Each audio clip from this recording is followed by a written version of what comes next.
Vos émissions préférées, elles sont toutes sur Radio Grand Lac. La 16/9e, l'actualité cinéma de Radio Grand Lac avec Kevin et Guillaume. Et bonsoir à toutes et à tous et bienvenue dans la 16/9e, votre émission sur l'actualité ciné sur Radio Grand Lac 92.fm ou radiograndlac.com et maintenant sur l'application Radio Grand Lac qui est disponible sur toutes vos plateformes de téléchargement d'applications. Je ne sais jamais comment on appelle ça. Bon, voilà. Et ce soir, je suis accompagné par Vincent. Bonsoir Vincent. Bonsoir à toutes et à tous et encore très très heureux de participer à cette désormais 3e émission.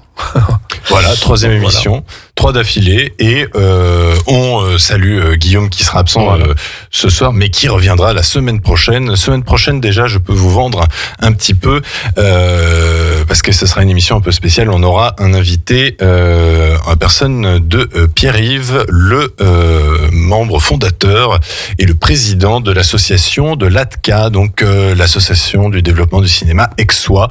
Donc on a très très hâte de les voir ici directement à la radio et de pouvoir faire cette interview tous ensemble. Vincent et Guillaume seront là, donc ça sera très animé. Ah là, ça va être très très très vivant, ça va être très sympathique et on va beaucoup parler cinéma, mais ce soir aussi bien évidemment et le sommaire comme d'habitude. On va commencer par les sorties de la semaine.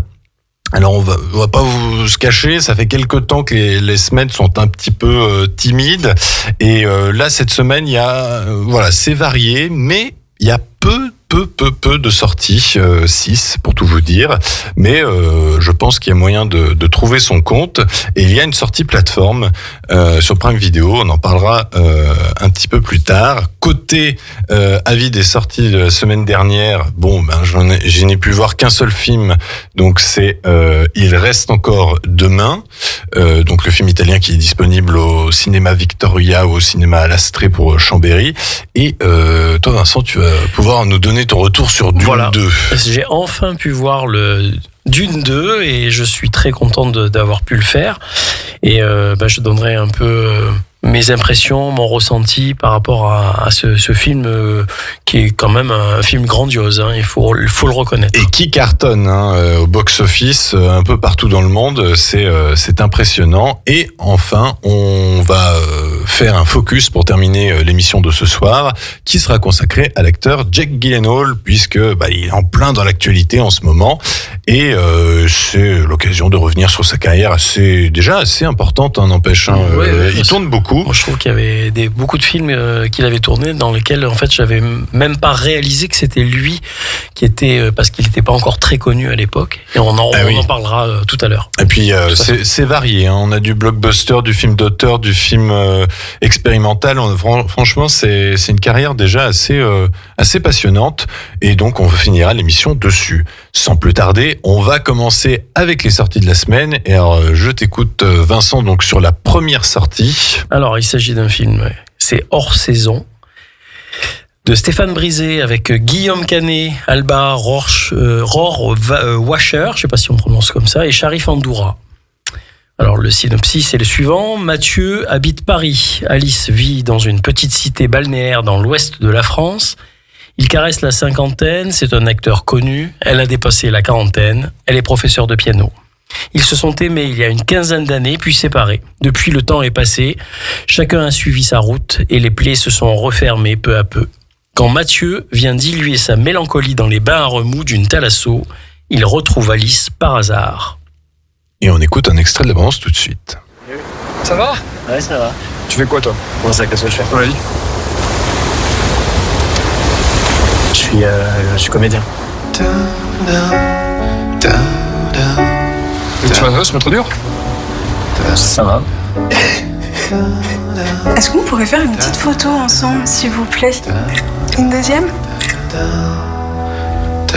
Et donc ce film sera disponible où, mon cher Vincent ? L'Étoile du Lac, au Pâté et à l'Astrée. Donc il y a un peu le choix. Si vous le trouvez pas, c'est qu'il y a un problème. Et ça a l'air d'être un film un peu de romance, un film un peu de comédie douce et sur peut-être une forme de nostalgie. Sans doute, et puis Moi, une seconde chance oui. dans cette passion qui avait animé les deux personnages. Moins social qu'à l'habitude, parce que Oui. si je me trompe pas, Stéphane Brisé, c'est celui qui avait fait La Loi du marché, Oui. avec Vincent Lindon. Vincent Lindon, et Et, tout à fait. et un autre film avec Vincent Lindon, mais j'ai Qui était peut-être plus engagé Oui, c'est ça. de ce fait, mais là c'est plus dans le registre des sentiments, avec Oui. un couple somme toute lambda, et peut-être que certaines personnes vont s'y retrouver, peut-être aussi dans cette histoire. Donc à voir, puisque voilà, donc disponible dans 3 salles dans nos contrées. On va continuer avec un film d'horreur, mais alors ne fuyez pas, puisque ce film Immaculé est véhiculé par de bons retours, de surprenants bons retours. C'est réalisé par Michael Mohan, c'est avec Sydney Sweeney, Simona Tabasco et Alvaro Morte, histoire de Cecilia, une jeune religieuse américaine qui s'installe dans un couvent isolé de la campagne italienne. L'accueil est chaleureux, mais rapidement Cecilia comprend que sa nouvelle demeure abrite un sinistre secret et que des choses terribles s'y produisent. On écoute un extrait. Mais je cherche encore à comprendre laquelle. Un peu trop de sang du Christ. C'est un miracle. Vous portez un enfant. Et donc voilà, une bonne sœur Ambiance enceinte. ténébreuse. Ambiance ténébreuse. Alors bon, j'ai envie de dire que bon, on a déjà vu La Nonne, on a déjà vu, Oui. mais apparemment, ce film serait assez surprenant, et surtout que son actrice principale, Sydney Sweeney, qui est en plein boom avec sa comédie romantique Tout sauf toi, qui a très très bien marché.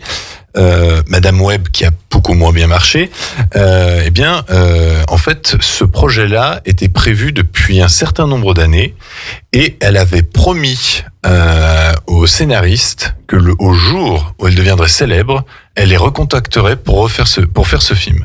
Donc, je pense que l'histoire doit avoir un minimum d'intérêt pour aller la déterrer, et j'ai envie de tenter ma chance, parce que ça fait un petit moment que j'ai pas eu de film d'horreur. Oui, J'ai envie de t'es tenter un ma peu, chance. dans ce registre-là, toi, je crois. T'aimes Bah, bien pas- ce... Pas tant que ça, mais disons que dès qu'on me dit qu'il y a un minimum d'intérêt, je me dis bon allez, celui-là ça vaut peut-être le coup d'aller le voir. Parce que de prime abord, ça a l'air d'être l'efferment d'un film, d'horreur assez classique, Oui. quelque part. Mais puis peut-être que c'est dans le traitement qu'il y a un changement un peu plus Oui. notable. Et l'image, les images que j'ai pu voir dans l'abondance, la réalisation est assez propre. D'accord. Voilà, donc pourquoi Donc pas. ça t'intéresse. Alors, ok. Autre sortie, Alors, karaoké. Alors là, on change radicalement de registre. c'est sûr. De Stéphane Ben Lassen avec Michel Larocque, Claudia Tagbo et David Mora. Après une soirée pleine d'excès, Bénédicte, célèbre chanteuse d'opéra, voit sa carrière s'écrouler. Fatou, passionnée de karaoké, est la seule à lui tendre la main. Elle a une idée derrière la tête, la convaincre de participer au grand concours national de karaoké. Donc on va peut-être écouter un petit extrait. Quoi, c'était pas bien? Je dirais plutôt que vous avez une voix un peu difficile. Je ne peux pas associer le nom d'une diva à celui de karaoké. Ça ne marche pas. Tu es mise à pied. Votre voix, ma présence, on va tout déchirer. Et alors, où sera disponible ce film? Alors ce film, vous pourrez le voir à l'Étoile du Lac et au Pâté également. Ça a l'air plutôt sympathique de ce que j'ai pu en voir au niveau des bandes annonces et ainsi que des interventions promotionnelles, on va dire, de Michel Larocque et Claudia Tagbo qu'on voit un peu systématiquement actuellement un peu partout. Oui. Ce choc de culture entre la chanteuse d'opéra et la passionnée de karaoké peut être assez intéressant. Pourquoi pas? Moi, je pense que ça peut être une comédie qui peut être assez sympathique. À mon Pourquoi sens. pas? Alors moi, j'avoue qu'il y a une autre comédie française qui me tente cette semaine, c'est Bis Repetita, réalisée par Émilie Noblet avec Louise Bourgoin, Xavier Lacaille et Noémie Lovski. L'histoire de Delphine, prof de lettres désabusée, qui a un deal bien rodé avec ses élèves. Il lui fiche une paix royale et elle leur distribue des 19 sur 20. Mais la combine se retourne contre elle quand ses excellents résultats fictifs propulsent sa classe au championnat du monde de latin à Naples. Comble du cauchemar, c'est le neveu très zélé de la proviseure qui est choisi comme accompagnateur. Pour sauver l'option latin et surtout sa situation confortable, Delphine ne voit qu'une solution, tricher. On écoute un extrait tout de suite. On a un deal, je vous rappelle. Les gars, on a déjà fait cours de latin? Non, jamais. C'était le deal de pas faire court. Si on la ferme, on a 19 de moyenne. Mais si vous préférez, on peut toujours faire des interros de grammaire. Je suis très très inquiète pour le maintien de l'option latin l'année prochaine. C'est chaud patate. Si on fait rien, j'ai peur que ce soit dead. Alors, je vous présente Monsieur Cagna. Il faut que vos élèves soient brillants à ce concours. Monsieur Cagna va nous accompagner pendant toute la durée du cours. Voilà, une petite comédie française qui a l'air assez amorale. Oui, puis le point de départ semble assez rigolo. Et puis personnellement, j'aime bien Louise Bourgoin. Je trouve qu'elle a un petit côté très comédie. Et puis, au-delà de la comédie, donc c'est plutôt plaisant. Oui. Bah, d'ailleurs, je la trouve meilleure dans les comédies que dans certains drames où, hélas, j'ai pu voir un drame il y a peut-être l'année dernière avec Leila Bekti. Oui. Je crois que l'histoire, le titre, c'était C'est mon homme. En fait, c'était deux femmes qui se revendiquaient un mari amnésique après la Première Guerre mondiale. Elle était moins crédible. Le jeu de Louise Bourgoin était. Alors, je me pose la question si c'était pas la direction d'acteur qui était mauvaise. Mais alors, aussi, c'était absolument affreux. Mais moi, je trouve quand même qu'elle tire bien son épingle du jeu. Oui, généralement, oui. Donc, oui. voilà. Eh bien, écoute, autre sortie. Alors, cette fois-ci, on n'aura pas de bande-annonce, mais on va quand même te laisser parler d'une famille. Une famille de Christine Angot. L'écrivaine Christine Angot, donc, que tout le monde peut connaître, je suppose, est invitée pour des raisons professionnelles à Strasbourg, où son père a vécu jusqu'à sa mort en 1999. C'est la ville où elle a rencontré pour la première fois à 13 ans et où il a commencé à la violer. Sa femme et ses enfants y vivent toujours. Angot prend une caméra et frappe aux portes de la famille. Voilà. Donc, sujet lourd. C'est assez lourd et moi, c'est pas spécialement, je suis pas trop partant pour aller voir ce genre de film. Mais bon, après, il y a des gens qui peut-être y trouvent un intérêt, sans doute. Documentaire qui sera donc disponible seulement au Victoria. Moi, j'avoue que je suis pas très client de Christine Angot. Moi je suis pareil, je suis un peu dans le même état d'esprit. Mais écoutez, si le propos vous intéresse et si j'ai envie de dire quand même ce choix très très fort de confrontation qu'elle fait et de choisir de mettre ça en image vous intéresse, eh bien écoutez, ce sera au Victoria. Côté plateforme, on a un film plutôt attendu qui sort ce vendredi sur Amazon Prime Video. C'est le remake de Roadhouse. Roadhouse qui était, souvenez-vous, ce film dans les années 80 avec Patrick Swayze. Et ben cette fois-ci, c'est un remake réalisé par Doug Liman. Alors Doug Liman, c'est pas n'importe qui. C'est La mémoire dans la peau, c'est Mr. and Mrs. Smith, c'est Edge of Tomorrow. Donc côté action, voilà, plein de films d'action. Le bonhomme s'y connaît. Et cette fois-ci, on a Jake Gyllenhaal, Conor McGregor et Daniela Melchior au casting. L'histoire de Dalton, un ancien combattant de l'UFC qui tente d'échapper à son sombre passé et à son penchant pour la violence. Dalton se débrouille à peine avec les réputations qui lui collent à la peau lorsqu'il est repéré par Frankie, propriétaire d'un relais routier dans les Keys de Floride. Elle l'engage comme nouveau videur dans l'espoir d'empêcher un gang violent travaillant pour le patron du crime, Brandt, de détruire son bar bien-aimé. On écoute un extrait tout de suite. Avant qu'on commence, t'as une assurance? Quoi? T'es bien couvert, ça rembourse les frais dentaires. Oh. Y a un hôpital dans le coin? Il est loin? À environ 25 minutes, je dirais. Oh, je viens de te gifler, ça va aller? Quoi? Oh la vache!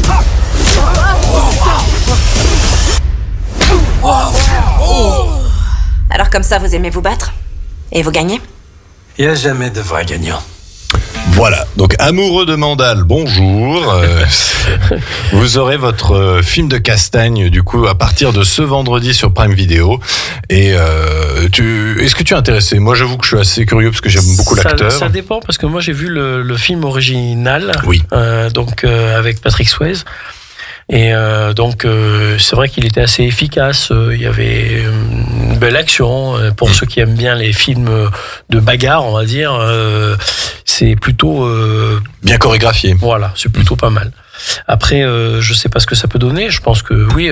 Alors, on dit Gyllenhaal ou Gyllenhaal. Alors moi, j'avais entendu qu'on disait Gyllenhaal, mais alors. D'accord, parce qu'il est... Voilà. Il y en a qui disent Gyllenhaal en accentuant sur le A parce qu'on a deux. Je sais pas comment le prononcer. C'est vrai que c'est assez difficile, mais oui. on peut penser qu'il va tirer son épingle du jeu également, surtout dans ce genre de film. Puis j'ai cru comprendre qu'il s'était bien entraîné pour la. On va en parler. On en reparlera tout à l'heure. Un peu plus tard, bien sûr, mais du coup, voilà, ce film sera à découvrir ce vendredi sur Prime Video. Et côté cinéma, on vous rappelle, hors saison. Si vous avez envie de voir une belle comédie dramatique avec Guillaume Canet, Immaculé si vous avez envie de voir un film d'horreur avec Sydney Sweeney, et côté comédie on a Karaoké et Bis Repetita, et enfin le documentaire Une famille réalisé par Christine Angot. On va faire une première pause musicale, et alors vous allez voir que ce soir, et ça tombe bien parce qu'on avait parlé de Patrick Swayze, ce soir côté musique on va rendre hommage à un chanteur qui est décédé le 11 mars dernier, c'est Eric Carmen. Et Eric Carmen, c'est plusieurs tubes, dont évidemment Hungry Eyes du film Dirty Dancing avec Patrick Swayze, évidemment. On s'écoute ça et on revient juste après. Radio Grand Lac, votre radio. La 16/9e, l'actualité cinéma de Radio Grand Lac avec Kevin et Guillaume. Et rebonsoir à toutes et à tous, vous êtes toujours sur Radio Grand Lac 92.fm, radiograndlac.com, et vous êtes toujours dans votre émission La 16/9e sur l'actualité cinématographique, en présence de moi-même Kevin et de Vincent. Bonsoir. Et donc on est dans la deuxième partie de l'émission où on va s'attarder aux sorties de la semaine dernière. Alors vous allez voir qu'on a un peu dérogé, hein. On va parler aussi de sorties un peu plus antérieures. D'ailleurs, je vais peut-être commencer par parler du film de la semaine dernière, puis après on évoquera les films des sorties antérieures, que ce soit Bob Marley, Chien et Chat, tout ça. Plus récente. Voilà, et donc pour tout vous dire que la semaine dernière, étant donné que le programme m'avait peu plu en termes de propositions cinématographiques, il n'y avait qu'un film qui m'intéressait, et alors qui était auréolé par un très grand succès dans son pays, c'est Il reste encore demain, C'è ancora domani, qui a rameuté 5 millions d'entrées en Italie l'année dernière. C'est le plus gros succès cinématographique en Italie l'année dernière. C'est quand même impressionnant, puisqu'on parle quand même d'un film en noir et blanc, un film avec un message social et sociétaux, puisque c'est l'histoire de Delia, qui est une femme d'âge moyen après la Seconde Guerre mondiale, qui s'en sort un peu comme elle peut, avec d'un côté sa famille où son mari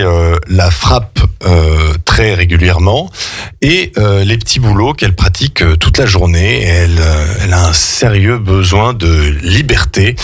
Et si là, comme je vous le vends, ce film paraît assez dur, rassurez-vous, puisque c'est là où on retrouve toute la maestria italienne.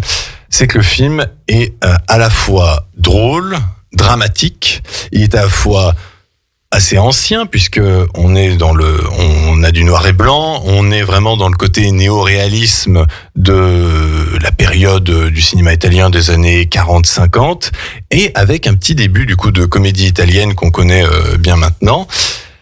Et à côté de ça, on a aussi un peu de modernité, puisqu'il y a beaucoup de chansons anachroniques, chansons italiennes, hein, qu'on se rassure. Ici, il y a un morceau de hip-hop à un moment, mais qui va très très bien avec la scène.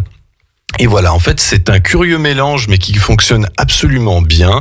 Le film m'a beaucoup fait penser à La Vita è Bella de Roberto Benigni, dans le sens que on prend un sujet absolument dur. Roberto Benigni, c'était les camps de concentration. Là, pour Il reste encore demain, c'est les violences conjugales. Mais on arrive à en faire rire, transcender un peu sans le sujet. Pour autant amoindrir l'importance et l'impact du sujet. Et je trouve que c'est absolument remarquable. Donc, par exemple, si je dois vous donner un exemple, il y a une séquence où normalement on devrait voir du coup le mari frapper sa femme, et en fait cette séquence est tournée sous la forme d'une danse. Et du coup, ça rend la chose assez glaçante, mais en même temps assez déstabilisant. Enfin, c'est vraiment très curieux et ça fonctionne très bien. La salle était hilare les 3/4 du temps parce qu'il y a vraiment des moments cocasses. Des moments très très très cocasses. Ouais, c'est génial ça. Si je dois vous donner encore un exemple, c'est un moment, il y a un enterrement et il y a une vieille dame qui prie à côté de la tombe et voilà, ça dure 2, 3, 4, 5 minutes et au bout de 5 minutes, il y a une personne qui se tourne en disant c'est qui la vieille? Et là tout le monde se dit on sait pas, mais voilà, c'est ce genre de blague qui fonctionne très très bien. Et je dois dire que l'actrice et réalisatrice Paola Cortellesi, c'est une vraie révélation. Elle est extraordinaire. Alors j'ai pu voir que dans sa filmographie, elle n'avait pas fait de grands rôles. C'est souvent des comédies assez potaches. Par exemple, elle a fait le remake italien de Papa ou Maman. Donc j'ai l'impression qu'elle s'est dit, je vais réaliser pour enfin me donner un rôle à ma juste valeur. Et alors que ce soit en termes de jeu, mais aussi en termes de réalisation, parce que le rythme est absolument impeccable, on s'ennuie pas une seule seconde, je suis admiratif du résultat et je ne peux que vous conseiller de voir du coup Il reste encore demain. C'est assez efficace a priori. Ah mais c'est en formidable. tout cas, tu en parles plutôt bien. Hein. Et pour tout vous dire, on y allait à 4. Ouais. On y allait à 4 et j'étais le seul homme, voilà, et tout le monde a adoré. Voilà. D'accord. Peut-être que ça permet justement, d'après ce que tu dis, de faire passer un peu mieux la pilule, comme on dit, d'un sujet qui est quand même assez dur. C'est ça. Et assez, dramatique. Hein. Voilà. Donc là, on a la possibilité de le voir sous un angle un petit peu plus léger, et ça permet peut-être que le message aussi passe mieux. A priori. Et puis c'est la photographie d'une époque où on se dit que voilà, c'était pas la bonne époque et on retrouve ce côté l'Italie qui après la Seconde Guerre mondiale se considère quand même comme étant un pays perdant et du coup voit aussi la présence de l'armée américaine en tant que police. Enfin voilà, vraiment historiquement et socialement. Ça s'inscrit vraiment dans une époque particulière. Et sur le terme de divertissement, c'est un film que je vous conseille chaudement. Il est disponible au cinéma Victoria à Aix-les-Bains et au cinéma L'Astrée à Chambéry. Vraiment, foncez-y. Et j'ai envie de dire, allez-y en famille. Il n'y a aucun problème. Écoutez, les Italiens, ils sont allés à 5 millions. Donc, c'est tout à fait accessible. Ça a dû être effectivement intéressant. Et du coup, sur les sorties des semaines antérieures, alors on vous déconseille toujours Chien et Chat. On est toujours mitigé sur Bob Marley, One Love. Et par contre, on vous conseille toujours Une vie avec Anthony Hopkins ou encore La salle des profs, film allemand qui est encore disponible en salle, qui est vraiment un thriller très très très stressant. Et puis on vous conseille bien sûr le gros blockbuster du moment, Dune 2, et tu vas pouvoir nous en parler un petit peu plus. L'incontournable Dune dont on n'arrête pas de parler, et effectivement je l'ai enfin vu et donc je n'ai pas été déçu. La seule chose, c'est que moi, j'ai un petit décalage entre le film et le bouquin. Alors, le bouquin, je l'ai lu il y a déjà longtemps, mais je m'en rappelais très, très bien. J'avais même engagé certains de mes enfants à pouvoir en prendre connaissance. Mais Dune 2, vraiment une mise en scène impeccable, efficace, qui colle bien avec l'ambiance un petit peu dramatique et l'ambiance, on va dire, d'une forme de drame et puis d'action politique, parce que c'est un peu de ça dont on parle dans Dune. Et religieuse. Et religieuse, oui, qui se greffe là-dessus avec le fanatisme religieux, qui a des échos évidents avec notre société également.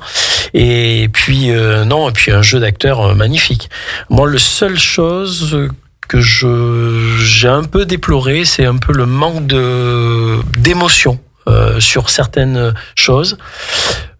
Mais bon, encore une fois, c'est peut-être le passage de l'adaptation à l'écran par rapport à un bouquin. Voilà, on est plus profondément dans les sentiments quand on lit une histoire, peut-être que dans du visuel. Et puis il y a beaucoup de scènes d'action, il y a beaucoup de scènes de guerre, on va dire, et d'affrontements qui sont encore une fois très très bien réalisées, avec une très belle photographie.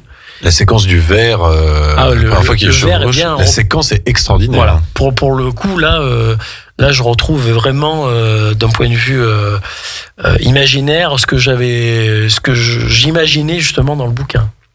Oui, et c'est vrai qu'on n'avait pas trop eu, évidemment, des adaptations précédentes qui, forcément, étaient limitées par leur budget. Voilà. Là, maintenant, on peut lâcher les ballons. Et puis, ce qu'avait fait David Lynch dans un film d'une seule traite, il avait pas quand même parlé, ce qu'a fait Denis Villeneuve sur 2 films. Donc, il faut rappeler quand même que le film dure 2h46. C'est pas rien, mais et la première partie, 2h30. Voilà. Et je peux vous dire que on ne voit pas le temps passer. Et même, j'y suis allé avec des gens qui n'étaient pas spécialement passionnés par le sujet, par le genre cinématographique que représente Dune. Et effectivement, de l'avis général, on n'a pas on n'a pas regardé l'heure. Voilà, le temps est passé très très bien. Alors j'ai envie de te dire, moi personnellement, j'ai senti le temps passer, mais dans le bon sens du terme.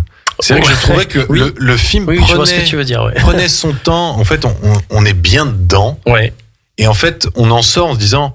Et en fait, c'est pour ça que j'adore les longs films qui sont bons. Parce que souvent, on en sort assez changé et on se dit... Waouh, j'ai vécu quelque chose. Ah ben il y a un choc et la bande son. Alors je déplore également que le son était un peu fort. D'accord. À mon sens, et puis j'étais pas le seul à partager cet avis, mais je trouve qu'elle est très très efficace. La bande son est vraiment très efficace. Le thème final de Hans Zimmer, qui est du coup le thème amoureux, je trouve est une très belle mélodie. Je dirais musicalement parlant, et aussi avec les effets spéciaux, ça rajoute indéniablement un choc incroyable, et on vit les scènes de manière très prenante et très époustouflante, quoi. Et je trouve que ce qui est assez remarquable, et je crois que je te l'avais déjà dit, je trouve que Denis Villeneuve a réussi à faire ce que Peter Jackson a fait il y a 20 ans avec Le Seigneur des Anneaux, c'est-à-dire rendre, déjà adapter un matériau qui est considéré comme inadaptable, et en même temps le rendre populaire. Parce que 10 ans en arrière, personne n'aurait pu penser que sortir un film Dune ramènerait 500 millions de dollars. Par contre, je pense que c'est quand même réservé à des gens un peu initiés déjà un peu à cet univers-là qui est Dune. Je sais pas comment ont perçu les gens qui sont allés le voir, notamment ceux qui n'ont pas lu le livre, mais encore plus ceux qui n'ont pas vu la première partie. Parce que je pense que là, à mon avis, ils devaient être perdus, et ça devait être moyennement passionnant quand même pour eux. Parce qu'il y a quand même une intrigue politique et une intrigue liée donc aux personnages, et effectivement qui vivent intrinsèquement chacun une vie très importante, dont qu'il a quand même pu développer un petit peu dans le film, même si on le retrouve plus dans le bouquin. Mais je pense que ces gens-là, à mon avis, doivent être un petit peu perdus et ont dû voir simplement l'aspect visuel, l'aspect. Ils n'ont pas dû pouvoir rentrer comme moi je suis rentré dans l'histoire. Quand même. Sans lire le bouquin, je t'avoue que moi ça a beaucoup marché. Après, j'avais déjà vu le film de Lynch. Voilà. Mais il est déjà un peu déjà guéri à ça. Mais on est totalement d'accord que si vous allez voir Dune deuxième partie sans voir la première partie, nécessairement, ça risque quand même d'être compliqué pour avoir les tenants et aboutissants. Mais bon, ça, j'ai envie de dire, c'est la logique. Quand vous allez voir un numéro 2, c'est toujours mieux d'avoir vu le numéro 1. Ça, vous ne pouvez pas le reprocher. Surtout avec une histoire aussi forte que celle-ci. Hein. Ça, c'est évident. Quelque chose de très dense, et je trouve qu'il a vraiment réussi ce côté remise en question. Voilà, on n'est vraiment pas du tout sur un blockbuster lisse, où on en a déjà vu plein, où l'élu est un homme parfait. Là, voilà, il y a matière à débat, et ce sera d'autant plus passionnant quand il aura clôturé sa trilogie avec l'adaptation du deuxième bouquin. Et le côté ténébreux est fortement bien représenté, avec les acteurs en question. Skarsgård, c'est l'acteur Stellan Skarsgård. Je sais plus de quelle nationalité il est. Je crois qu'il est suédo, danois. Oui, ça doit être ça. Quelque chose comme ça. Et j'ai mis du temps. En fait, j'avais pas vu complètement les noms des acteurs, et donc en voyant le film, et j'ai fini par le reconnaître à un moment donné, parce qu'il est très très bien grimé entre guillemets. Et je me suis dit mais oui, c'est cet acteur, et qui est un acteur qui est formidable d'ailleurs. Mais non, tous les personnages sont vraiment très forts, et et imprime vraiment le côté époustouflant, justement, de l'histoire. Oui, tout à fait. Donc on vous conseille encore Dune 2, vous pouvez aller le voir allègrement. J'ai envie de dire, il a un boulevard pendant tout ce mois de mars. Donc il va rester pour la fête du printemps du cinéma, non ? Oh, je pense. Ouais. Je pense qu'ils vont s'en servir et qu'il y aura encore de nouvelles séances. Ils vont pas s'en débarrasser. Ça peut être l'occasion, peut-être pour des gens qui veulent pas y mettre trop d'argent, de pouvoir aller voir à ce moment-là justement ce genre de film auquel ils sont peut-être pas très habitués. Et peut-être changer d'avis aussi là-dessus. Et j'ai envie de lancer un appel du pied au cinéma. Pour le printemps du cinéma, vous n'avez qu'à aussi rediffuser la première partie. Et là, je pense que ça sera très intéressant pour les gens d'acheter l'équivalent du prix d'un ticket pour 2 films. On va faire une deuxième pause musicale avant de se consacrer à notre focus sur l'acteur Jake Gyllenhaal. Et du coup, on continue à rendre hommage avec Eric Carmen. Et là, on est sur un tube interplanétaire, mais peut-être que beaucoup de gens ne savent pas que ce tube est de lui. Beaucoup de gens doivent connaître la version de Céline Dion, mais Eric Carmen, c'est lui qui a co-composé la chanson All by Myself, que vous pouvez retrouver dans le film Les Nouveaux Monstres de Dino Risi. On s'écoute ça et on revient juste après. Radio Grand Lac. La 16/9e, l'actualité cinéma de Radio Grand Lac avec Kevin et Guillaume. Et rebonsoir à toutes et à tous, vous êtes toujours dans la 16/9e, votre émission sur l'actualité cinématographique sur Radio Grand Lac, 92.1 FM ou radiograndlac.com et désormais sur vos téléphones, vos tablettes, vos téléconnectés, partout, vous pouvez télécharger l'application Radio Grand Lac pour nous écouter absolument partout. Voilà, c'est formidable. On l'espère en tout cas. Oui, et puis je rappelle aussi que vous pouvez écouter les replays de l'émission et des autres émissions de Radio Grand Lac sur la chaîne YouTube de Radio Grand Lac. Voilà, vous ne pouvez rien manquer, c'est formidable, c'est le 21e siècle. Voilà. On va terminer l'émission de ce soir par un focus sur l'acteur Jake Gyllenhaal. Voilà, on va parler un petit peu de son pédigré, on va parler de sa filmographie très importante. J'ai même pas eu le temps de compter, mais je crois qu'on est bien sur peut-être une trentaine de films déjà. Ça me semble bien être le cas, oui. Alors, Jake Gyllenhaal, ou plutôt Jacob Benjamin Gyllenhaal, c'est le fils du réalisateur Stephen Gyllenhaal et de la scénariste Naomi Fauner Gyllenhaal. On connaît aussi sa sœur, Maggie, du même nom de famille, je vais pas le répéter parce que sinon ça va être... voilà. Maggie Gyllenhaal, qui est également actrice, qu'on a vu dans de nombreux films. Jake Gyllenhaal, il a fait ses débuts à l'écran en 1991 en interprétant le fils de Mitch Robbins, joué par Billy Crystal dans le film La vie, l'amour, les vaches de Ron Underwood. Personnellement, je ne l'ai pas vu. Je ne sais pas si tu l'as vu. Non, je ne connais pas ce film. Mais par contre, c'est en 2001. En 2001 qu'il connaît sa révélation au grand public en obtenant le rôle principal du drame de science-fiction Donnie Darko de Richard Kelly. Son interprétation d'un adolescent schizophrène est encensée par les critiques et lui vaut une nomination au Film Independent Spirit Awards. Et c'est un très bon film. Ah oui, moi j'ai beaucoup aimé. J'avais découvert ce film en vidéo club, on va dire, et j'étais tombé dessus un peu par hasard. La pochette m'avait intrigué. Cette tête de lapin. Cette tête de lapin un peu psychédélique, et le sujet tout autant. Et donc j'ai pas été déçu du tout. Et je viens de réaliser en fait en faisant l'émission que c'était effectivement Jake Gyllenhaal ou Gyllenhaal, donc comme on dit, qui interprétait ce rôle, et ça m'était passé complètement au-dessus. Et Et ce film, il est... Bon, alors, on conseille pas à tous les publics, mais... Non, c'est pour un public un peu averti quand même, parce que c'est assez troublant, c'est assez glauque, avec un côté décalé, enfin bon... mais les amateurs du genre apprécieront, à mon sens. Et j'ai envie de dire, est-ce que les amateurs du genre ne connaissent pas déjà, parce que c'est quand même extrêmement populaire. C'est un classique désormais. C'est totalement un classique. Et on pourrait même dire le seul bon film de son réalisateur, hélas. Jake Gyllenhaal confirme sa progression en popularité en 2004 en intégrant le casting du blockbuster Le Jour d'après de Roland Emmerich. Aux côtés de Dennis Quaid, le film est un succès commercial. Je pense que le film est comme relativement connu du public. C'est un bon film catastrophe. Film catastrophe, comme Roland Emmerich sait bien les faire. Je ne sais pas s'il a bien vieilli côté visuel, puisque bon, il a quand même 20 ans. Le sujet, par contre, est tout à fait d'actualité. Le sujet est tout à fait d'actualité, de plus en plus. Donc, j'aurais bien envie de me revoir. Tiens, ça fait un petit moment. Mais l'année 2005 pour Jake Gyllenhaal marque un tournant dans sa carrière avec 2 films qu'il assoit en tant qu'acteur à suivre. Il interprète le rôle de Jack Twist, un cow-boy homosexuel dans Le secret de Brokeback Mountain d'Ang Lee, aux côtés de Heath Ledger, le regretté Heath Ledger. Ce film indépendant connaît un succès critique et commercial et permet à l'acteur d'être plus largement connu et de remporter le BAFTA du meilleur second rôle ainsi qu'une nomination aux Oscars dans cette même catégorie. Puis, la même année, il obtient également le rôle principal au sein de la satire Jared, la fin de l'innocence de Sam Mendes, film remarqué par le public et la critique et qui passe assez souvent à la télé. Brokeback Mountain, Jared, toi, il y a un film que tu as retenu? Moi, j'avais Brokeback Mountain. Alors, pour la petite histoire, j'étais pas vraiment très intéressé pour le voir. Comme ça faisait partie d'un film qui avait été quand même plutôt encensé par les critiques. Oui. Alors, par rapport à ça, je ne voulais pas aller le voir et en même temps, je me dis, bon, c'est peut-être quand même à voir. Le sujet ne me passionnait pas outre mesure, j'avoue.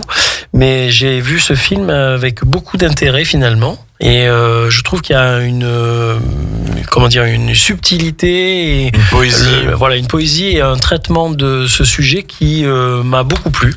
Ouais. Et qui du coup j'ai passé plutôt un bon moment et j'ai trouvé ce film très intéressant avec des problématiques de ces 2 cow-boys, on va dire.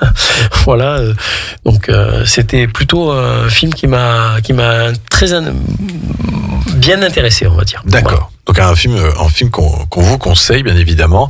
La même année, en 2005, Jake Gyllenhaal postule au casting de Batman Begins afin d'interpréter Bruce Wayne, mais le rôle reviendra finalement, comme on le sait, à Christian Bale. Ce dernier donnera d'ailleurs la réplique à Maggie Gyllenhaal au sein de la suite The Dark Knight. Et pour vous prouver que nous sommes vraiment une émission d'actualité, pas plus tard qu'aujourd'hui, Jake Gyllenhaal a remontré son intérêt de vouloir jouer Batman et que je le vois assez bien dans le rôle. Ah oui, tout à fait. Je pense qu'il a ses lettres de noblesse pour pouvoir jouer ce type de rôle. Mais bon, oui. On a vu quand même beaucoup de films de Batman. Alors je sais pas, moi je suis un peu mitigé par rapport à ça. Le problème, c'est qu'on sait inévitablement, vu que il y a un nouvel univers qui se prépare, qu'on aura nécessairement encore un nouveau Batman.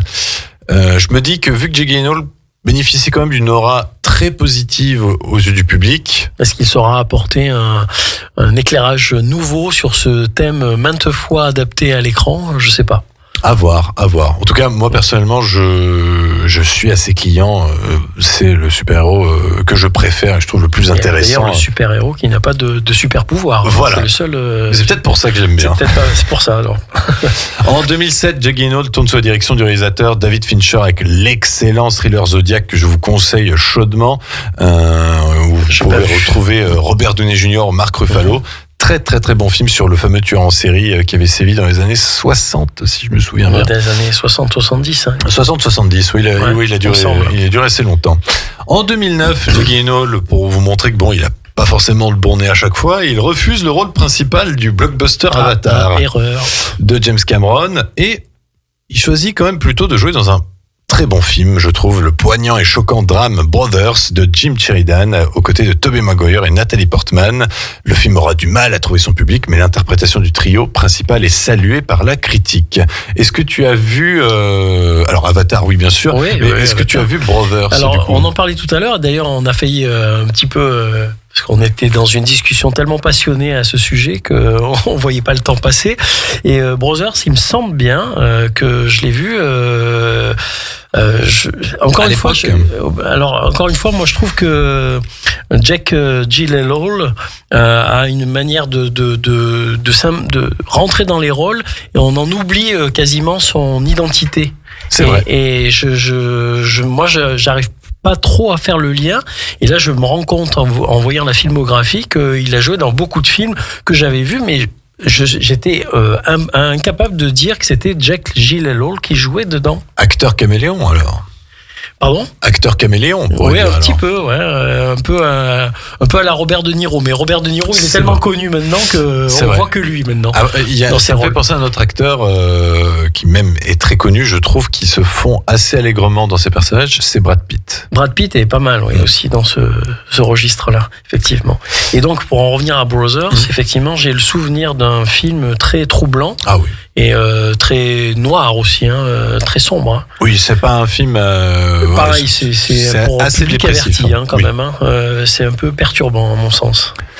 En 2010, par contre, il continue sa progression dans le blockbuster en incarnant le héros Prince of Persia, adapté du jeu vidéo éponyme. Le film sera cependant un échec commercial et critique, même s'il est désormais reconnu comme étant un divertissement agréable et une adaptation plutôt correcte. Moi, je cautionne. Oui, moi j'avoue que c'est un film qui passe plutôt bien. Ouais, je l'ai encore revu il n'y a pas si longtemps que ça, et j'ai été surpris du côté ludique et plaisant à voir de films d'aventure avec un peu une dose d'humour, une dose d'aventure, d'action, voilà. C'est du bon divertissement Disney. C'est du très bon divertissement pour le coup. Comme Disney savait le faire à l'époque avec les Pirates des Caraïbes et tout ça, je trouve que ça s'imbrique bien. Fin 2010, Jake Gyllenhaal tourne dans la comédie dramatique Love et autres drogues d'Edward Zwick, où il a pour partenaire l'actrice Anne Hathaway. Le film divise la critique, mais son interprétation lui permet d'être nommé au Golden Globe du meilleur acteur dans une comédie ou comédie musicale. Alors moi, je vous avoue que j'aime beaucoup ce film Love et autres drogues, mais après, j'aime bien le réalisateur Edward Zwick, réalisateur de Blood Diamond, Le Dernier Samouraï, et Love et autres drogues est un film assez drôle. Sur lui il travaille en fait sur l'industrie du Viagra et il a donc énormément de conquêtes et celle sur laquelle il va vraiment tomber amoureux c'est Anne Hathaway, son personnage interprété par Anne Hathaway. Le problème c'est qu'elle est atteinte de la maladie de Parkinson, donc on a ce côté où lui vend des pilules et elle doit avoir un traitement quotidien et donc il y a quelque chose qui est assez intéressant sur cette thématique-là. Je vous le conseille chaudement. Par contre, je préviens, ne pas voir ce film en famille. Il y a quand même pas mal de scènes olé olé. Voilà. En 2010, Jake Gyllenhaal convainc le réalisateur Duncan Jones, qui est le fils de David Bowie, de réaliser le thriller de science-fiction Source Code, dans lequel il tiendra le rôle principal. Sorti en 2011, le long-métrage est un succès critique et public. Et là aussi, je vous le conseille chaudement. C'est un très très très bon film de science-fiction avec de nombreux twists où en fait on demande à un vétéran de l'armée de finalement comment expliquer ça? Il y a eu un crash de train et on va demander à un vétéran de l'armée de rentrer dans l'esprit d'une victime parce qu'on a une machine qui permet cela afin de savoir comment le crash est arrivé. J'ai l'impression que je l'ai vu ce film. C'est ça qui m'énerve encore une fois parce que là j'arrive pas à identifier que c'était Jake Gyllenhaal qui devait jouer dans ce film et il me semble que je l'ai vu. Ah, il est très très très sympathique, je vous le conseille. En 2013, Jake Gyllenhaal rencontre Denis Villeneuve pour une collaboration qui durera pendant 2 thrillers salués par la critique. Il joue d'abord un jeune inspecteur dans Prisoners, dont il partage l'affiche avec Hugh Jackman. Puis il tient un double rôle dans Enemy, où il donne la réplique à la française Mélanie Laurent. De bons films. Très très bons films. On est déjà revenu dessus, mais voilà, bien sûr. On en a parlé hors antenne, mais en fait, Enemy, c'est un film très troublant et très avec beaucoup de zones d'ombre et très bien monté, je trouve. Oui. Au niveau de l'intrigue, c'est assez perturbant aussi. Ah, c'est le film le plus étrange de Denis Villeneuve, ça c'est sûr. Peut-être le moins accessible, par contre. Peut-être, oui, c'est possible. Dans cette même continuité, Jake Gyllenhaal tournera pour le réalisateur et scénariste Dan Gilroy en incarnant l'impitoyable apprenti reporter Louis Bloom dans Night Call ou Nightcrawler en VO.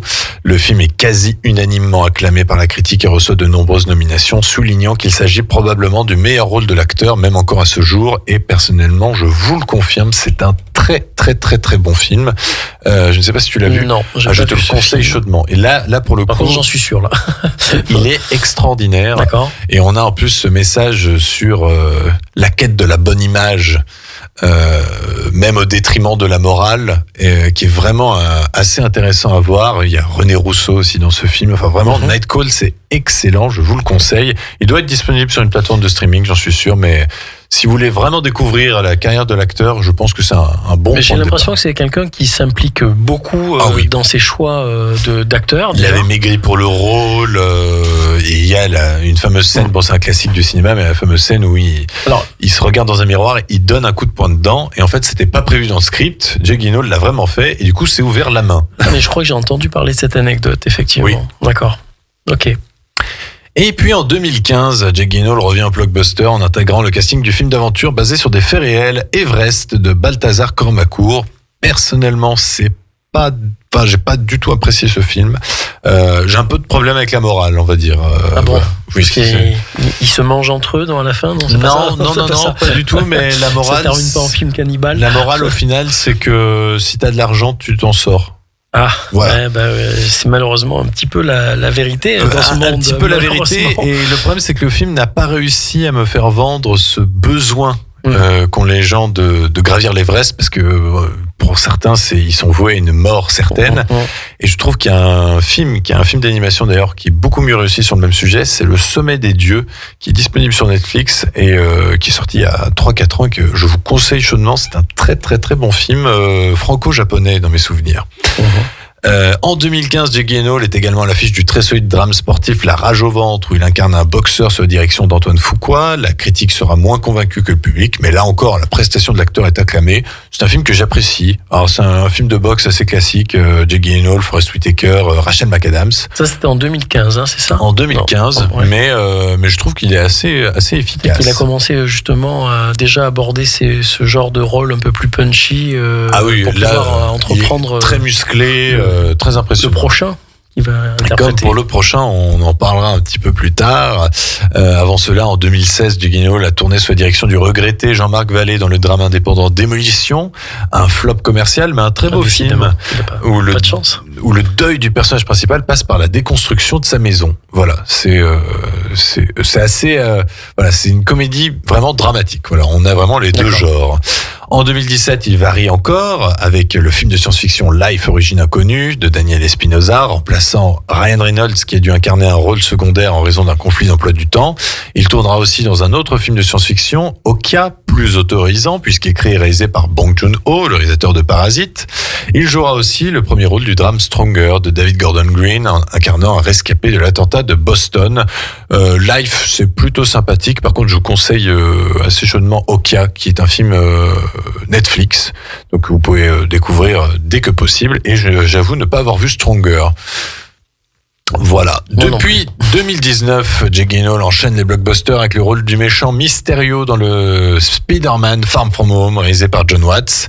Puis il enchaîne ensuite 2 films d'action qui marquent le retour à la qualité de 2 réalisateurs adeptes du genre. Michael Bay, tout d'abord avec le très impressionnant Ambulance, et ensuite Guy Ritchie avec le film de guerre The Covenant, sorti directement sur la plateforme Prime Video en France. Et Jake Gyllenhaal revient aux affaires cette semaine avec un nouveau film sorti directement sur Prime Video. C'est le remake de Roadhouse, réalisé par Doug Liman. Donc je vous ai rappelé un peu plus tôt dans l'émission que c'était un réalisateur acclamé dans le genre de l'action avec La mémoire dans la peau, Mr. and Mrs. Smith ou encore Edge of Tomorrow. Là, on a l'impression qu'il est peut-être s'enferme un peu dans les rôles d'action blockbuster. Un peu moins, avec une intrigue un peu moins subtile, peut-être. Un peu moins subtile. Alors peut-être qu'il se dit que c'est le moment de faire des rôles physiques s'il veut en faire.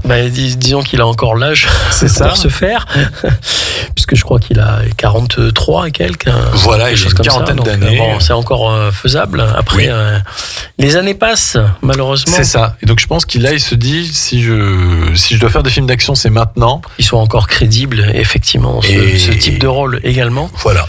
Après, je trouve que les derniers blockbusters qu'il a fait, Spider-Man était sympathique, mais pas très transcendant.